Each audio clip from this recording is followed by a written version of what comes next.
Okay, with winning screenwriter Barry Lindstrom, Natural Awe is the screenplay. It's a TV pilot. It's a fantasy sci-fi film.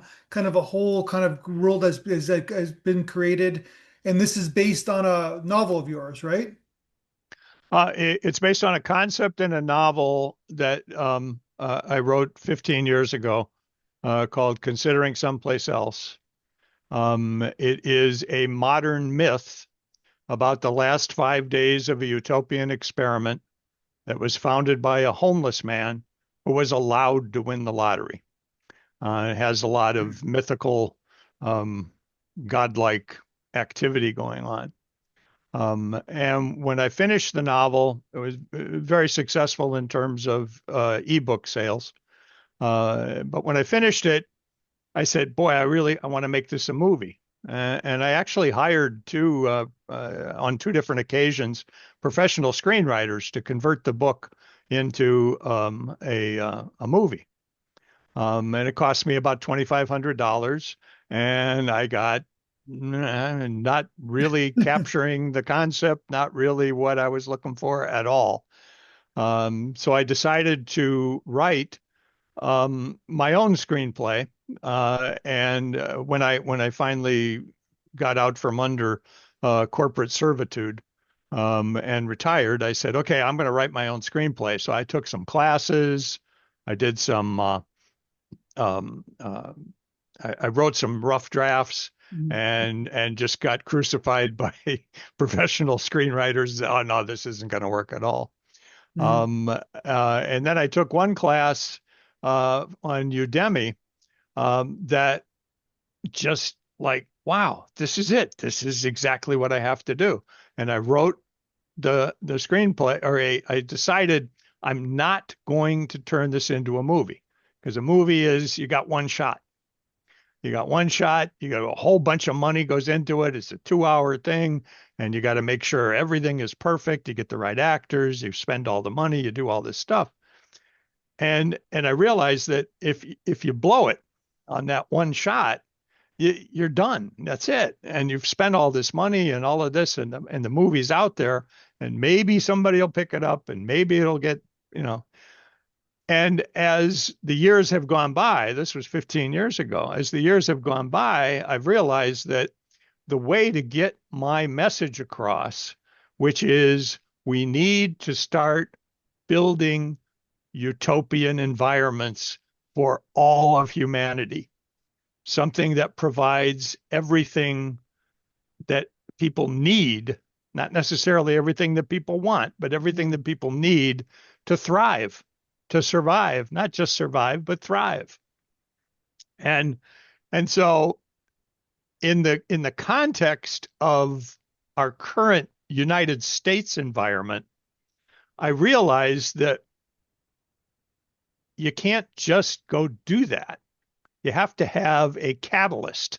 You have to have a reason to go and do this.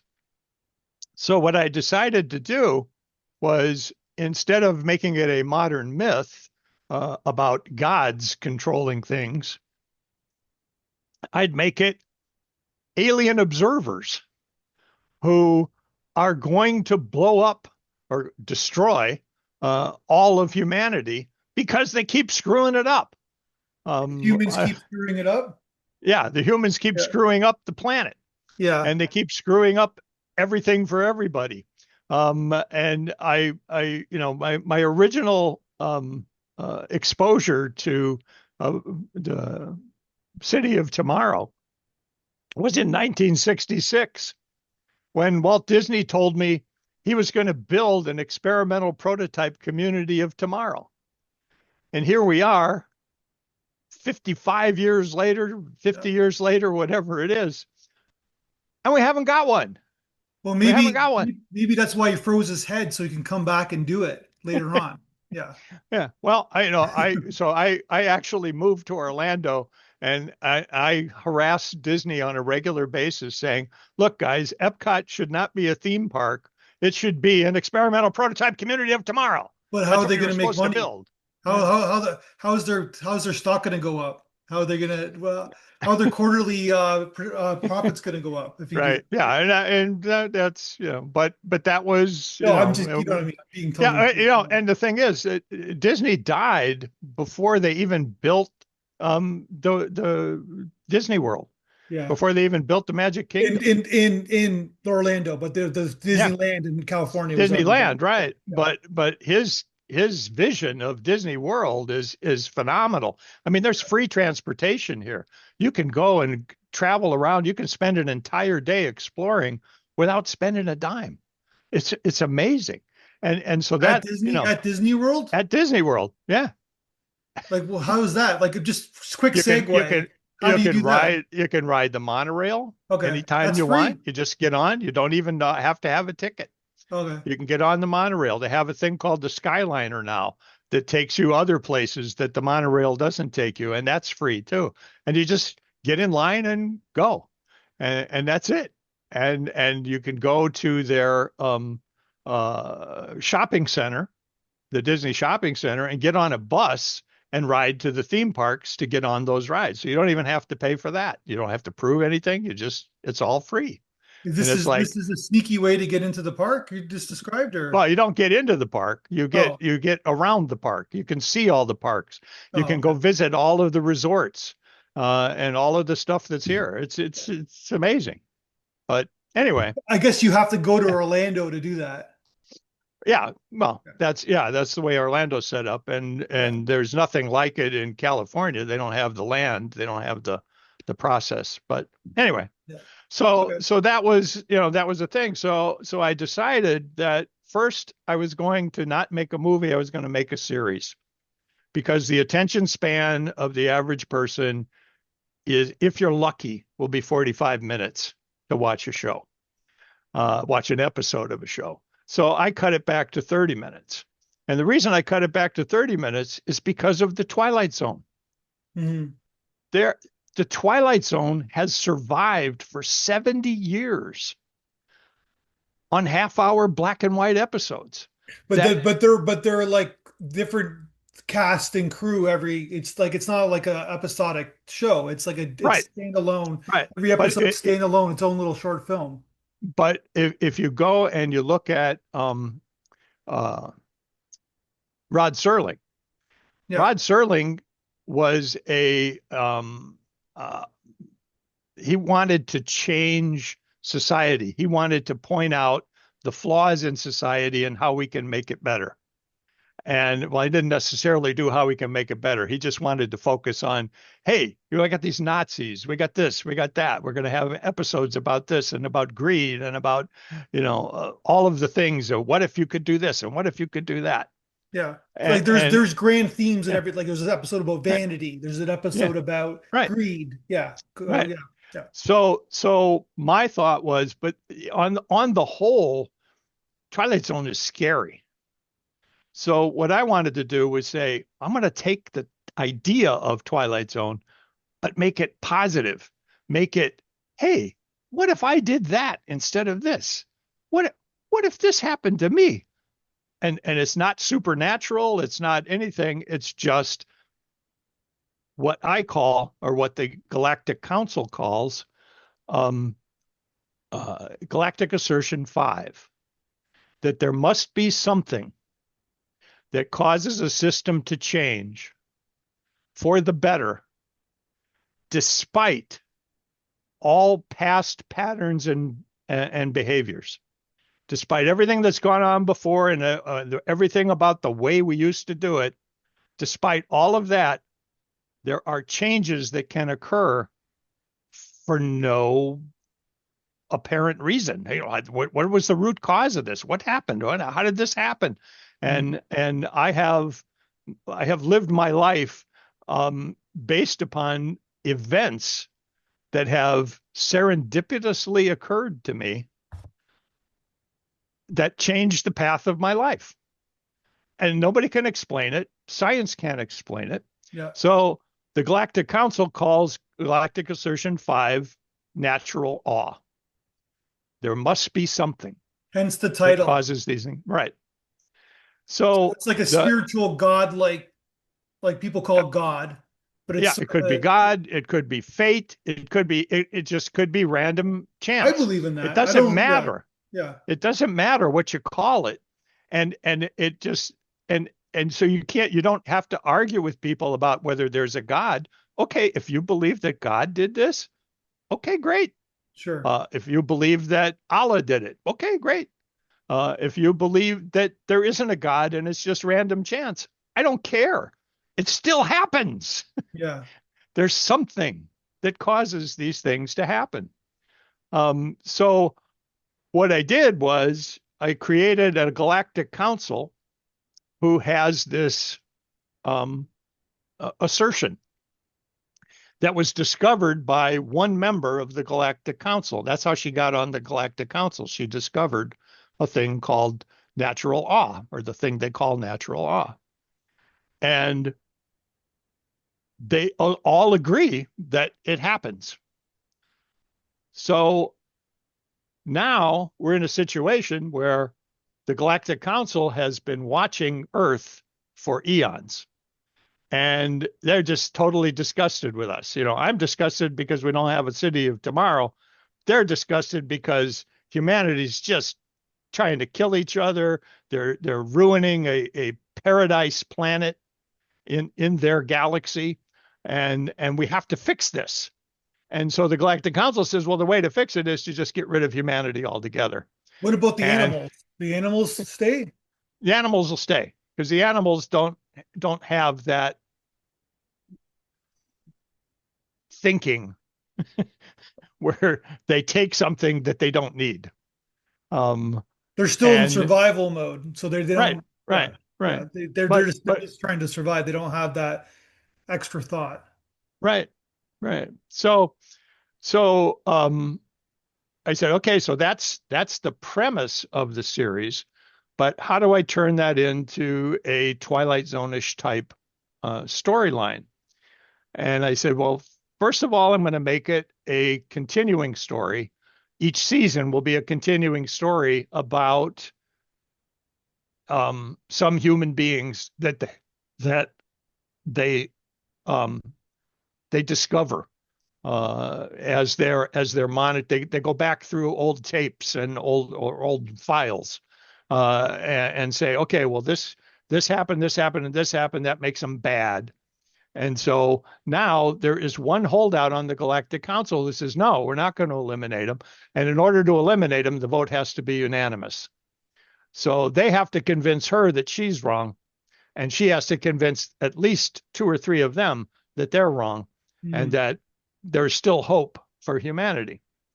And the way she does it is she has a robot, android, called Facto, and Facto is monitoring the evidence against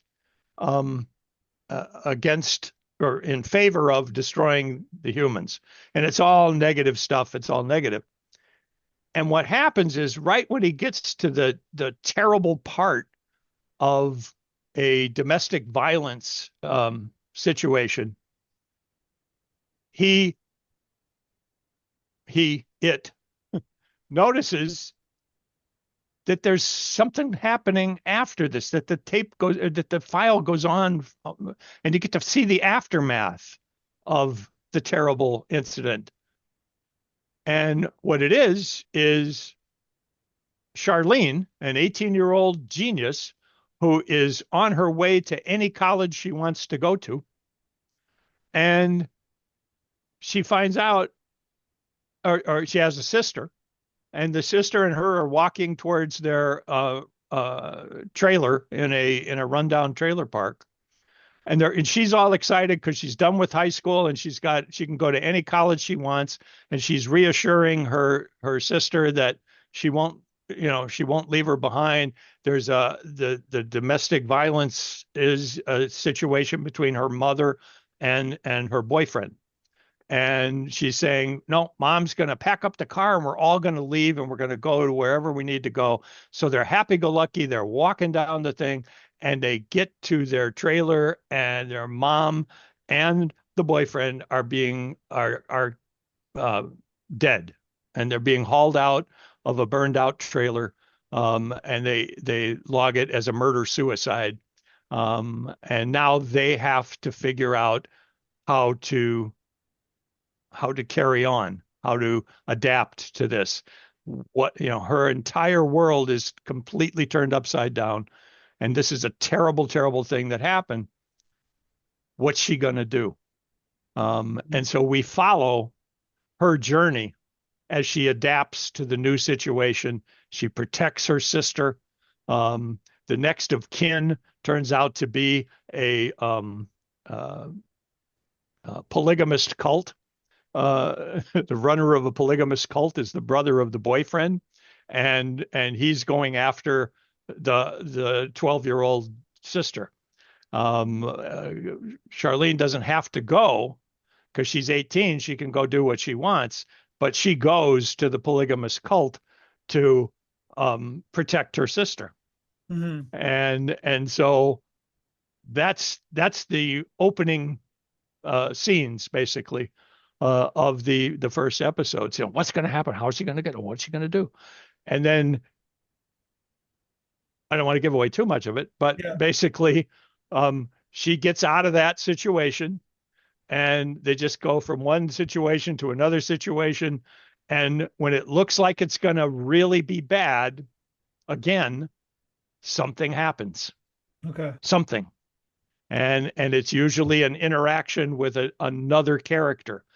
And so each of the episodes will focus on one of the characters that she interacts with, and how their journey had been altered by a terrible thing, and serendipitous discoveries have saved them and put them on a different path, not the path they thought they were going on, but on a different path. And you're Um, you're referencing this happened to you in your life, your personal life? well, yes, the things that happened to me, the story that I always tell is, I was the second child in my family. My older brother was uh, uh, a my older brother went to Purdue University because he wanted to be in the band, and uh, I was expected to go to Purdue University. I was a creative guy. I wanted to write. I wanted to write for television. I Mm-hmm. wanted to I wanted to build things. I wanted to, I didn't want to be an engineer. And but basically I was told, no, you go to Purdue just like your brother. It's okay. You don't know what you want to do, just go to Purdue. You'll be fine. I went to Purdue. I left there after a semester, and my family just hated me. Not really hate, but they were so disgusted with me. They didn't know what I was thinking. How can you leave? How can you do this? You're too smart to do this. Don't do this. Don't do this. Mm-hmm. And I came home for Christmas vacation, and my birthday is on the 22nd of December. And I got a call from somebody I hadn't heard from in a very long time. It was in a neighboring city. And he said, hey, Barry, come to my party. It's on December 22nd. And I'm like, well, okay. So, but I had no plans. I had announced to my parents that I wasn't going back to Purdue, and I was an outcast. So they Mm-hmm. had no interest in throwing a party for me. So I thought, oh, what the heck, I'll go. So I go to this party, and I, On your birthday. on my birthday, and it's all these people. Nobody knows who I am, but apparently stories had been told about who I was. So I go to this party, and I had all these young women coming up to me. Oh, you're very, oh, yeah, oh, how are you? And I'm like, well, this is different. This is a different thing. And I'm sitting at the bottom of the stairs. Actually, I was standing at the bottom of the stairs, And I see this woman, young woman, coming down the stairs, and I'm looking at her and I'm like, who is that? And she walks right up to me, doesn't know who I am. She just walks right up to me and looks at me and says, I like your shoes. And I went, well, thank you. And we started talking, and we just talked for the entire night. Okay. But she had come with another friend, and I was staying to talk to the guy who invited me and a bunch of his friends, and we were going to talk about stuff. And I turned around to say goodbye to her, and she was gone. And I didn't get her phone number. The other guys knew her. The guys that ran the party knew her. They didn't have her phone number for me, but they could get it. And I was like, oh, okay. So I ended up coming back home and deciding to go to an extension campus of Purdue University in that city. This is Philadelphia, And right? no, this is Hammond, Indiana. Okay, sorry. Okay, go ahead. Yeah, yeah. So I go to that city. I go and I sign up for classes and everything, and I drive in. And there's a big snowstorm. This is February. Classes started in February. Big snowstorm. I get to the class and there's snow drifts everywhere. There's all these things, and I look to the main entrance, and there's a clear path, and I can go to the main entrance, and I go, you know what? I'm not going to go there. I'm going to go into that door over there. And the door, there's a couple of snow drifts I had to get through and a couple of things, but for some reason I said I got to go through that door. I go through that door. I'm walking down the hallway. It's a classroom hallway. There's 3 classrooms. I come to the 3rd classroom that has the door open. I look to the right, and looking back at me is this woman who came down the stairs. Mm-hmm. Our eyes meet, and like, okay, that's it. I found somebody, and we just hit it off. We went everywhere together, and I said, I'm going to marry this woman. And that's what I did, which really pissed my parents off. But this was the path. This was something that Why did it? happened. Well, first of all, I just want to clarify. Why did she take off on you without getting the number at the party? Oh, she didn't drive, and she had a friend who she had come with, and that friend was leaving, But and was I she was upset that? talking. Yeah. No, no, no, no. There was nothing. She just had not really, it hadn't really registered to her that she would never see me again. That she would just, Okay. oh, okay, you're a friend of this or whatever. And it wasn't, she didn't Okay. have the connection that I instantly had. Gotcha. But as soon as we saw each other, the connection came right back. And that's when um uh basically so that was one instance, and there's about 3 or 4 instances of this kind of thing going on in my life, that something happened that changed the Mhm. course of my life. So you still married to her? Oh yeah, 53 years. Kids? Yep, 3 kids. Oh, wow.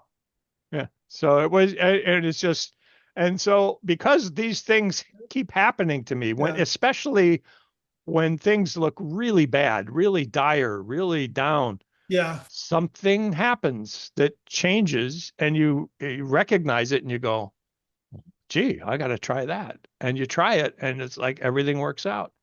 There's a saying, Buckminster Fuller has a saying that when you're doing what God and nature intended, nature provides. Yeah. And But the so question is, well, how do you know what they're intending? exactly. Exactly. How do you know what's right? How do you know Yeah. what you're supposed to be doing? Yeah. And you recognize these moments that you just go, wow, this is one of those moments. And I mean that completely, and I always tell my wife this and anybody that asks, is she saved my life. I had no idea what I was going to do. I Mhm. might have gone off to California and and ended up driving a taxi while I was trying to Did get a your parents job. eventually like her and take her in and like her? Yeah, eventually. Yeah, Yeah. they actually absolutely love her. I mean, Okay. she's just great. But my father um, had Alzheimer's, and that's a whole nother story. Yeah. And so, but I just, um, yeah, yeah, everything worked out, and because these things happen to me, and I have multiple instances where these kinds of things have happened to me. They happen to other people, and when you talk to other people, I was telling that story to somebody, and he told a story about how his uncle um, was supposed to ship out during World War II. He was supposed to ship out, but he made a shot in a basketball game that won the game for him for the troop or for Yeah. and and so the coach of the basketball team said, "You're not shipping out. You're staying here." And 2 days later, his future wife showed up at the base, Yeah. and that's how they got married. So I mean, those are the kinds of things that I want to put into Yeah. scripts.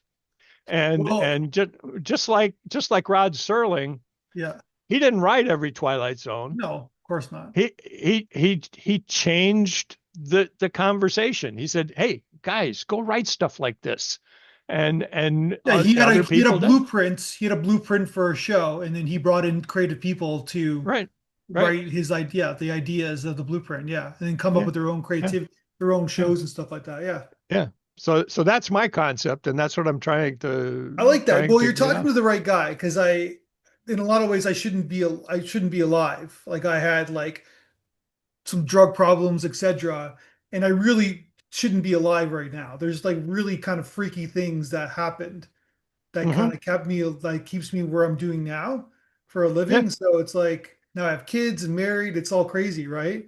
yep, I'm on borrowed time. I always believe it, right? So, but I don't know. I don't know if it was divine intervention or whatever it was, right? yeah.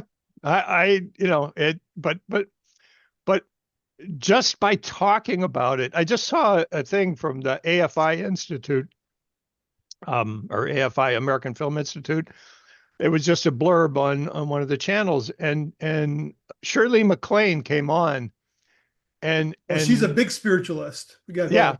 Yeah, and she said acting gives us the opportunity to change the conversation. I couldn't believe she said it. That's exactly what I'm trying to do. We yeah, want to change the conversation. We want to put ideas in people's heads that it's not all gloom and doom. We're not all going to, perish tomorrow. Bad things are happening, but good things can still happen. yeah, And so that's the kind of stuff that I'm trying to get, and that's why I want to get this made.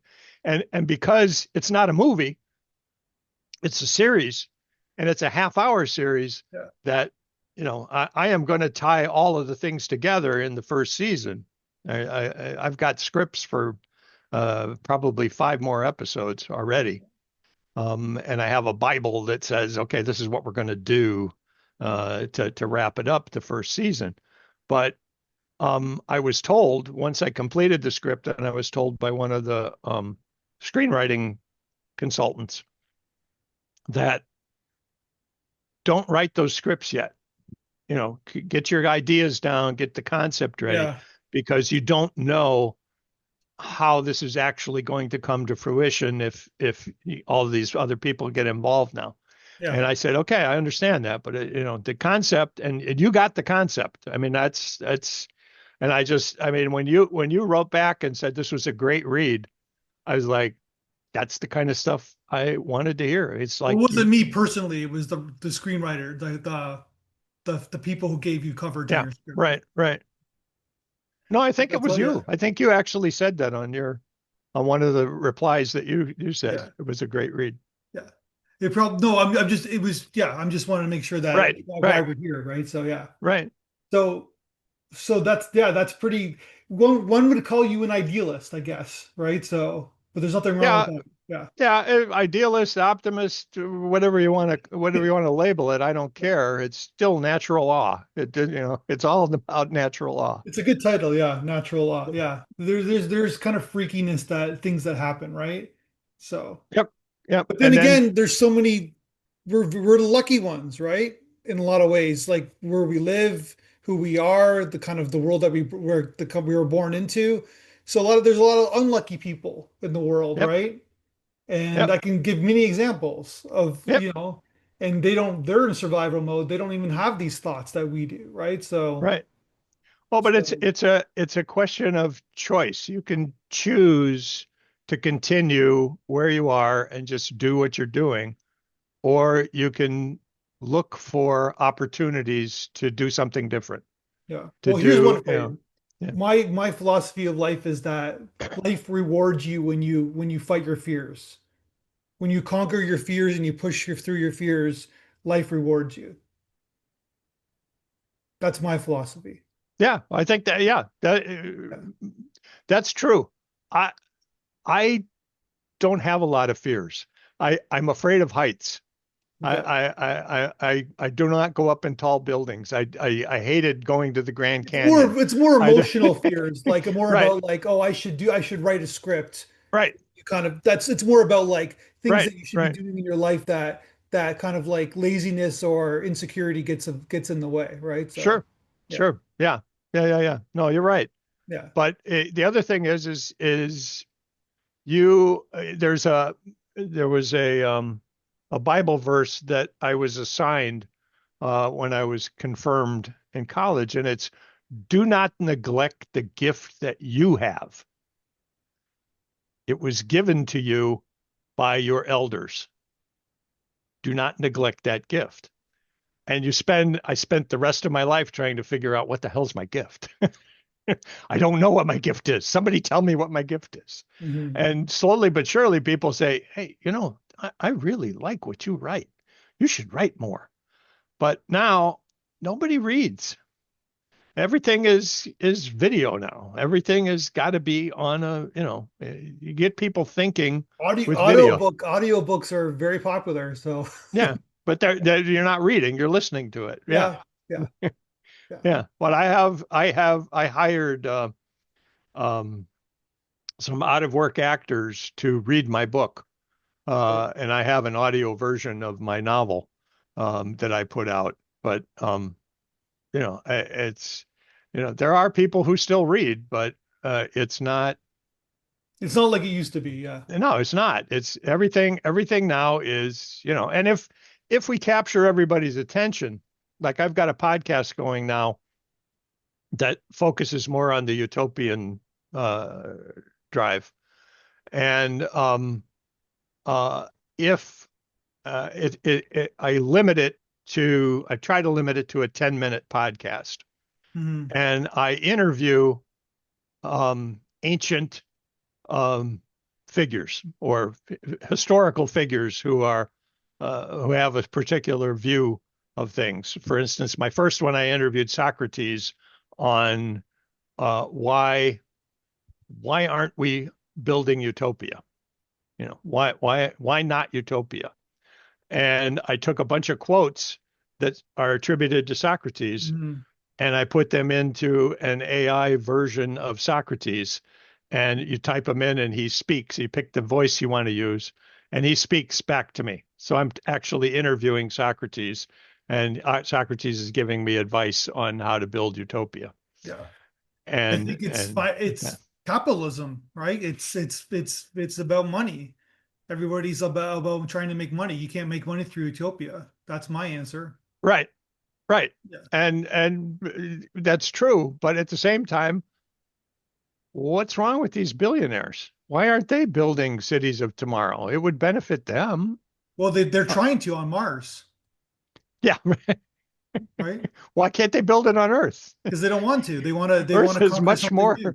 yeah, Earth is much more amenable to Well, it tells you building a something city. that maybe they don't. Maybe they know something Yeah, we don't know. Maybe they don't believe yeah. in Earth. Well, that may be, but I don't believe in Mars. I mean, come on, guys, go ahead. See you later. Bye. Take off. It takes I well, it watched takes like two years to get there too, right? So I watched The Martian. I see what you have to go through to live on Mars. I don't think I want to do that.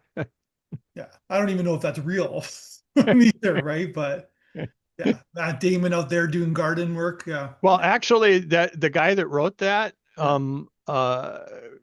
did it kind of uh, with a group of engineers, and he would come up with an idea, and they would say, "Could he do this on Mars?" And yeah. they would come back with four or five, six different ideas of how he could be done on Okay, Mars. So it's scientifically it's valid, but when they put the parachute on top of uh the space capsule and yeah, and took off, I was like, really? That would work? yeah. And then you can float around out there and Yeah. grab somebody Well, to but escape. I kind of gave a simple answer to that reason, but it's more complicated than that. Yeah. And obviously there's minutia and there's nuance to why. But I think that only humans only react when they need to. So only when Yeah. there's a catastrophe is when they react. So we will Yeah. only get a utopia when we need to have a utopia. That's the better answer. Well, yeah, the end of the remake of Day the Earth Stood Still. Hmm. Um, uh, John Cleese has a line: "When we're on the precipice, that's when we'll change." Yeah, And so I said, "Oh, he's probably right. Okay, let's yeah. bring the precipice in. Let's Humans, have the Galactic it's been Council." proven, right? It's been proven that that's what happens, right? Like Yeah. when we have to, we do it, right? So Well, when we have to, we do something. Whether that there you something go. is the right Yeah, something or not, yeah, we don't know. yeah. So we learned that, yeah, like Yeah. basically like through COVID too, right? Where like, you know, people stayed home. Yeah. Right? So, but and then then people got mad because they stayed home, and then that's a whole other conversation because it wasn't as bad, subjectively speaking, as people thought it was, right? But Yeah. then Well, and in fact, it proved that you don't have to work in an office, which really pissed off well, all that of the yeah, office building people that or it's more said, the landowners, the yeah, owners who have yeah, the leases, right? yeah. But No, you got to go to work. No, I don't. No, I don't. I don't need a car. I don't need anything. I worked from home for 10 years. I've been working at home since Yeah, 2006. Yeah, yeah, so yeah. So it's good. It's good. yeah. All right, man. Well, congratulations on everything. I wish you the best of luck. And it's a great concept. And just keep writing. And I think what you learned is that you don't need to hire anybody. You can write on your own, Yep. and just keep plugging away. So You get it's the a right. great idea what they said from producing and from a from a business standpoint. Don't keep writing the future episodes because you never know. But at the same time, I think you should just keep writing, doing whatever. It's always good, right? So that's Yep. my That's what we're doing. And I now I signed up for the well that was what I wanted to ask you. I don't know if do we still have time or can yeah. we Go ahead. keep going?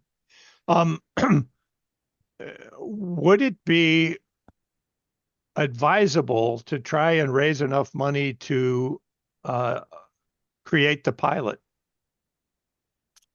Well, that's out of my kind of zone. I have to think about that. Yeah. Yeah, So and I'm just yeah. I'm throwing that out to you.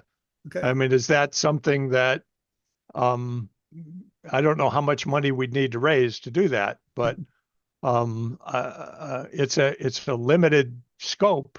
You got two girls in a car, Yeah. and you got some office buildings and some things like that you have to deal with, but that's about it.